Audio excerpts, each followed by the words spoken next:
Our adventure kicks off flying from Cape Town to Windhoek. We just got upgraded to business class. You did? The guy in front of me did. Oh, what? Hell yeah. I would have.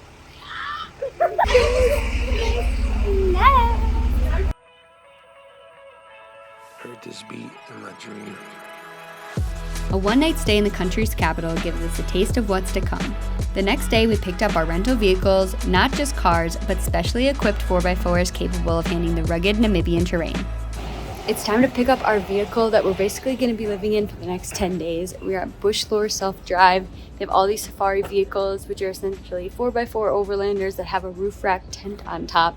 Super stoked. We're just checking out the trucks, and it turns out the cooler you don't even need to buy ice for. It's like a refrigerator cooler. Yeah, I was not expecting that at all. Like, we were expecting to be roughing it a lot more than we are. That's why we keep our expectations low, and then we're pleasantly surprised. I literally say that all the time. It's amazing. I'm so excited, and I get my own tent. So Yeah, you can hold your own tent. Yeah, there's two on top of our tent. There's a mattress. It's like a.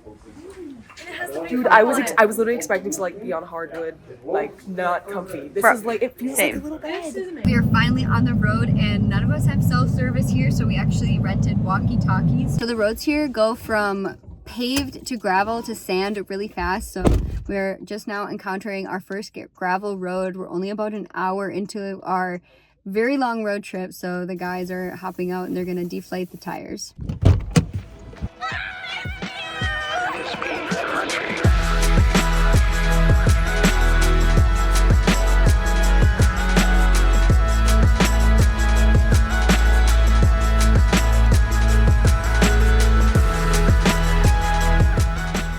We were all exhausted from the travel and driving, so we set up camp and went to sleep for our big adventure the next day. Starting off the day drinking coffee from a tin cup, and we're about to head out on a hike. It's only about a 30-minute drive from our campsite to the majestic Namib-Naukluft National Park. We arrived at sunset, and even then we joined a line of other vehicles eager to explore the park. Excuse me, miss, you need a ride? Last night when we checked in, the lady at the lodge was kind enough to give us this map and tell us exactly what we need to do to get to Sossusvlei. Essentially, we are right here. We are entering this gate, and we are going all the way through here to be Deflate safe. your tires down to 120, and then keep a constant speed. Try and keep going like 30 miles an hour. If someone slows down or stops in front of you, go around them. Don't stop or you'll get stuck. So we're gonna stick this thing in high 4 and just go for it. We journeyed another hour into the heart of this vast park.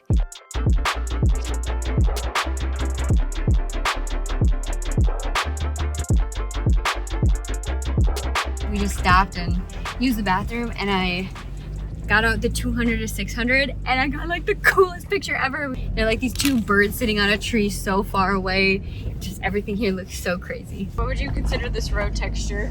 A wavy potato chip. Like a ruffle? Yeah. Cheddar Ruffle Road. Jesus Christ! Just a girl. We're packed up. We're about to head up Big Daddy Dune, which is right over here. First hike of the day. Okay, we just got up to the top. You can look over. You see the white earth in between all the red sand. Quite a bit of people. It's like, I don't even know, 10:30. This is Dead Levee, or Dead Marsh. Once a thriving oasis, is now a stark clay marsh contrasted by the dark camel thorn trees, surrounded by some of the highest dunes in the world. This site is paradise for photographers. It's unlike any place I've ever seen. From the parking lot to this bucket list destination, Dead Levee is about a 15 to 20 minute hike in sand. If you have the chance to visit, just know it is forbidden to touch the trees and drones are not permitted.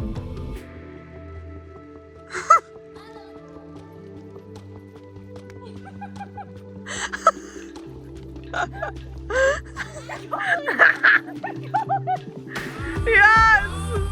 On our way out of the park, we visited Sesrium Canyon. It reminded me a lot of the desert landscapes in Utah. After a full day, the drive back to the campsite was also pretty magical. We even stopped to put the drone up because the sun started to set and it looked amazing.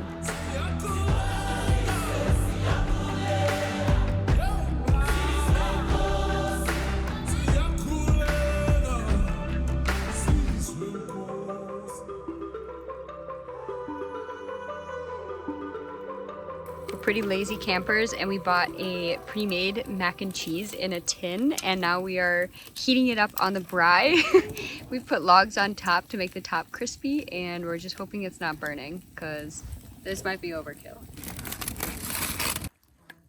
Oh yeah. We got a hobo dinner. Hobo dinner. I've just learned about this from Spinach cabbage tray, vegetable platter.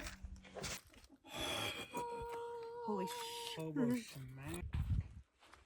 So we're going in some natural springs, which feels super bizarre because we are in the middle of the Namibian desert. This is so cool. It also just feels so random. Oh my God, look how clear it is. I just feel like there's so many strange animals that I'm not familiar with. Like, what if you're in here and then like a gator like swims out? It's like, Arr! There is a catfish. There's catfish in here. See, this is when I wish I had internet for 2 seconds to like Google like how in the world is this here. We just got to this watering hole. It's in the middle of the Namibian desert. It is called Fontein. It sounds very German, very Dutch. It is like this bright green water against this absolutely like dry, barren desert landscape. So it's kind of unique. We're all putting our swimsuits on and we're gonna jump in.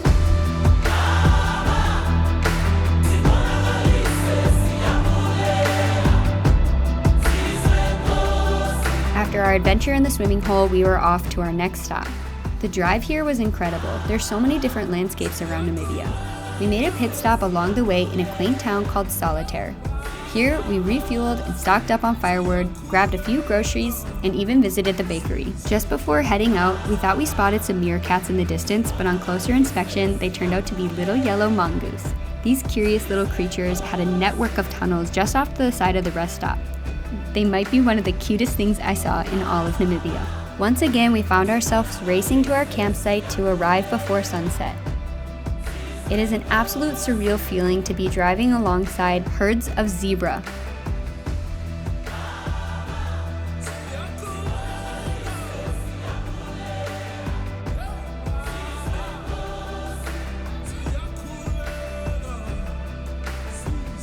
At last light, we pulled up to Bushman Campsite.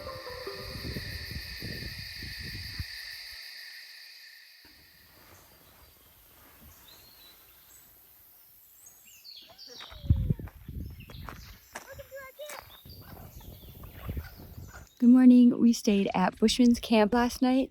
We got in just as the sun was setting, so we couldn't see very much. And this morning, it is so beautiful. We woke up and Bushman himself made us some coffees and served them with some milk biscuits. And so we're just sitting here enjoying the sunrise and looking at everything in the sunlight. This was one of the best campsites I think I've ever stayed at. So essentially our spot overlooks a watering hole which has a light on it. So all night long we could sit there by the fire and look in the distance and see all the oryx come up and drink. There's even some zebras that came up, which was really exciting. No rain for 12 years, and then right after some rain. And then this is just outside, right out here. Oh my God, Carly just goes, Crosby, don't look up.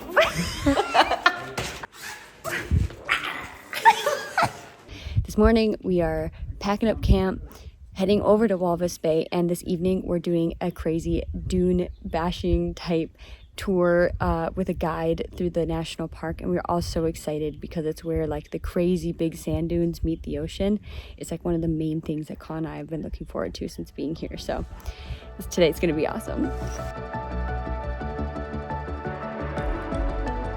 We drove on what seemed like endless dirt roads and arrived in Walvis Bay. Before meeting up with our guide for our sand dune tour, we were shocked to see how many flamingos there were all over this area. We just pulled off the highway because there is a lake with flamingos in it.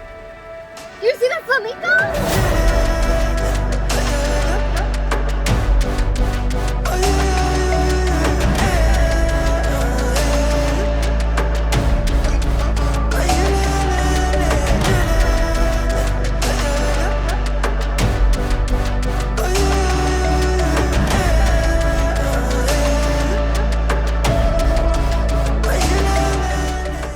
quickly discovered that driving through the area isn't permitted, so we booked a tour with Sandwaves. This turned out to be an excellent decision. We departed from Walvis Bay, known as being an industrial shipping hub, and noticed the level of smog and pollution.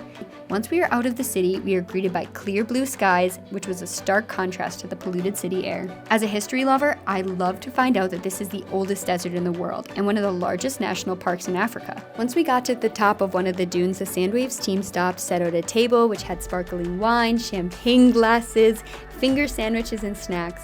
I had to stop and look around and just take a moment to take us all in. What is my life? How lucky am I to get to see these kinds of things and enjoy it with people that I genuinely love and care about? I was kind of thinking to myself, like, is this it? Is this the whole tour?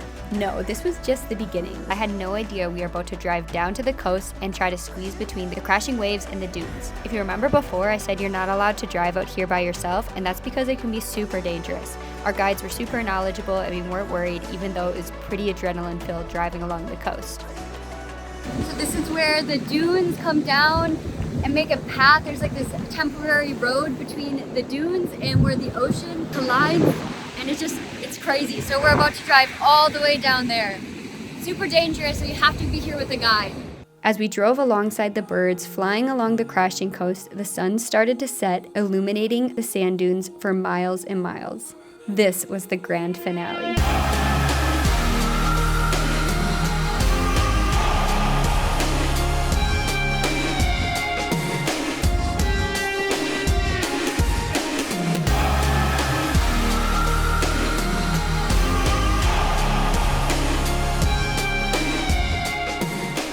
I will genuinely never forget this day. It was incredible. The next morning, we enjoyed breakfast at Dolphin Cafe. They had great, affordable options, awesome Wi-Fi, and we sat and worked for a while. Before leaving town, we all wanted to check out the Pink Lake. If you look up things to do in Walvis Bay, you'll no doubt come across the Pink Lake. In reality, it's a salt flats, which is a government facility that just appears pink. For context, these are wetlands that produce 90% of the salt in sub-Saharan Africa. These lakes are not swimmable, but they are easily accessed by car. We ventured to this area and drove around a bit. They're fun to look at, but much more impressive from the drone. In the same area, you can also find thousands of wild flamingos, so it is worth driving out there. After our incredible adventure yesterday and seeing these vibrant pink lakes, we kind of felt on top of the world until our trip took a bit of a violent turn. Hey? Oh yeah, a rock literally went. It was a rock. You okay? This would have hit Colin's window just an inch closer. It would have literally hit him. That's fucking terrible. We did not have to Like, just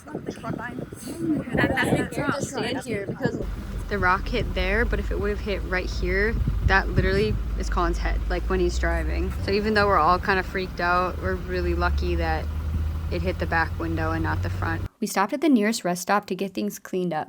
In Namibia, there are pump attendants who will pump your gas for you at every stop.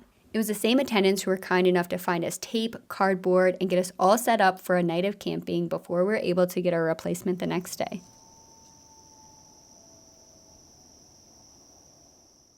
We wild camped last night, and now we just got to Swakopmund. Came into town, found a cafe. We're essentially fixing our window this morning. They said it'll only take an hour and a half, so we're gonna sit in this cafe, work, have some breakfast, some coffee. Honestly, best case scenario, because the guys at the glass shop came in on their day off to help. So very grateful for Bushlore for having those connections, helping us out this morning. So just a little kink in our plans, but honestly, best case scenario of a bad situation.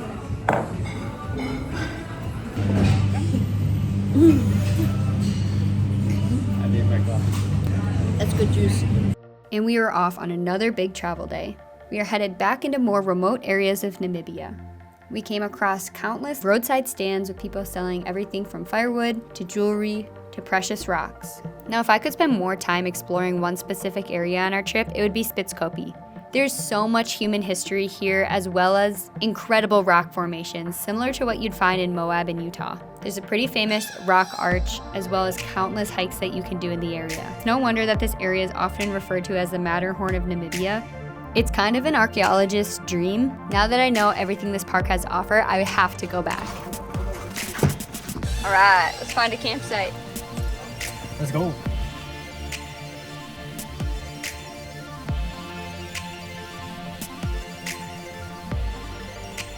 So we just pulled up to our campsite for the night. I wanted to show you a little bit closer look at our accommodations. We've been sleeping in roof rack tents on top of these type of overlander vehicles, and tonight we have a really cool camp spot. So I just wanted to give a closer look at what it's like to actually camp out here. So I climbed up the cliff next to our campsite, and oh my god, look at this spot. It is stunning. So we're camping right down here. We've got this crazy ridge line all the way around here. Every once in a while a car goes by and it kicks up a bunch of dust and it looks absolutely magical. I can see like the sun's gonna set on the horizon over there. Stunning.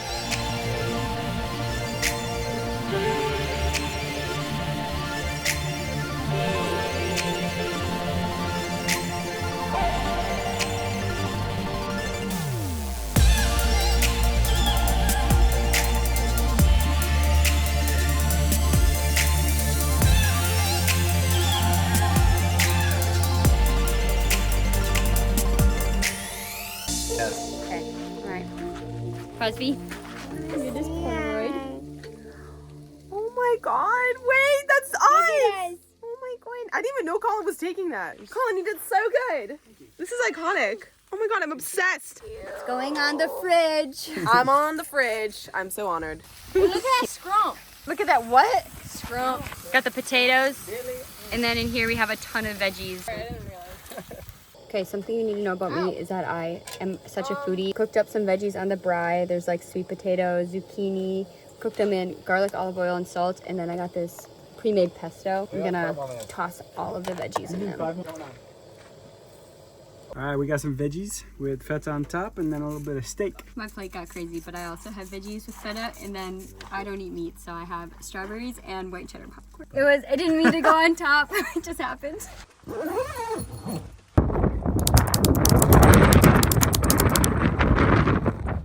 So right before we went to bed last night, the wind started picking up really bad.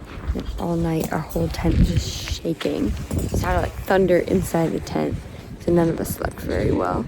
It is so windy this morning. It's a rock. Oh. No.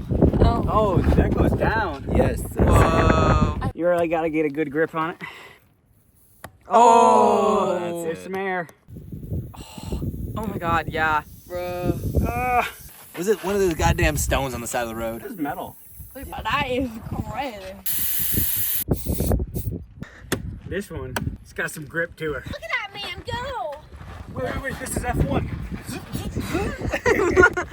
It's only been 2 days since the window incident, and now we have a flat tire. Luckily, the guys had a spare, and we were able to put a wheel on and get back on the road. Fingers crossed that everything goes well from here on out, but you'll never guess where we're headed. Literally somewhere called the Skeleton Coast. If that doesn't sound ominous, then I'm not sure what does. This is a 500-kilometer long coastal stretch which is famous for shipwrecks and whale carcasses. Many ships have met their end here due to thick fog, rough seas, and unpredictable currents. We are driving through as a means to get to Etosha National Park, but within minutes of being here, we were able to spot whales in the distance as well as sun-dried whale bones on the beach. Okay, so we just entered Skeleton National Park.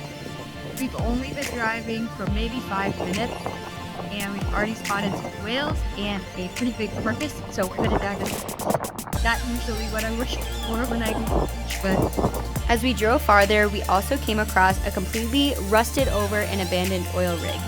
We pulled over the car and explored a little. This area just goes on for miles and miles, and I can't even imagine what you would find if you were able to spend more time exploring. As our long day of driving continued, we actually drove through Damaraland. This area is known for dramatic landscapes and ancient rock art. We are now exiting Skeleton Coast National Park, and it is Utah as fuck here. Everything is red rocks. It just looks like I'm in Monument Valley. I keep joking that we came so far, and it just looks like Utah. Look at this! Colin and I found ourselves joking like, wow, we haven't seen any animals yet, and then all of a sudden there'd be like a giraffe right there.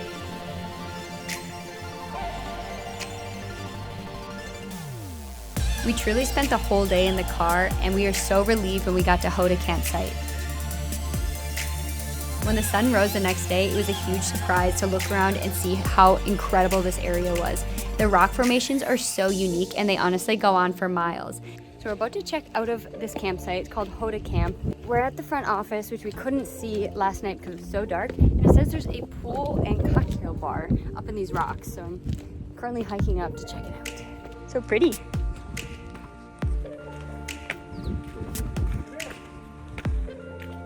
This is so cool.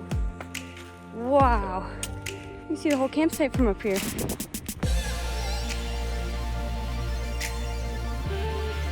Look at this tree. This would be like the coolest spot to sit. We were in for another long day of driving, but we had to pull over where we saw this tower of giraffes so close to the road.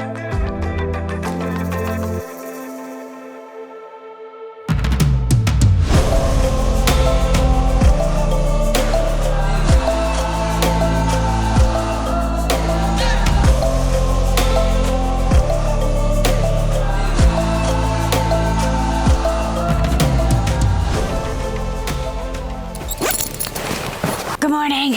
Okay, we camped last night and now we're gonna head over to Etosha National Park. It was so cold last night. I slept in jeans. It's gonna be kind of sad to say goodbye to the trucks. We do have one more night of camping, but tonight's gonna be like a lot of packing and getting ready because we're essentially gonna head back to the airport. So, all right, camp is all packed up and we just entered the first gate into Etosha. We are basically just driving through the park today. We don't really have any plans. There's a lot of different watering holes and a few different things we pinned on Google Maps. So we're just gonna drive around for the whole day. Yesterday when we came in here just for an hour or so, we saw elephants, zebra, rhinoceros, impala, oryx, just like everything.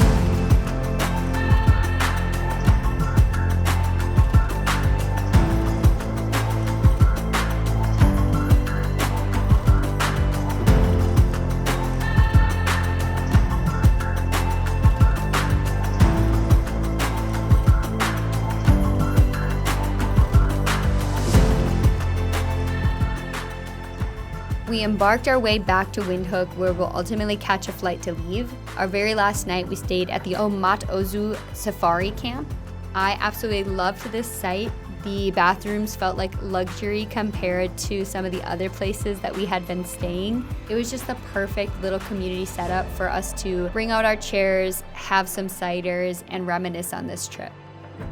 This is my wonderful camera. I've had it since I was like 14 years old. It's my first camera ever. I have pictures of me from like middle school on it.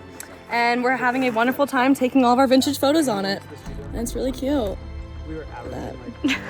I'm obsessed. So cute. Everything about this trip was unique for me, seeing wild animals up close and personal, being completely off the grid, seeing landscapes like you can't see anywhere else in the world, and bonding with friends, making memories that will last a lifetime.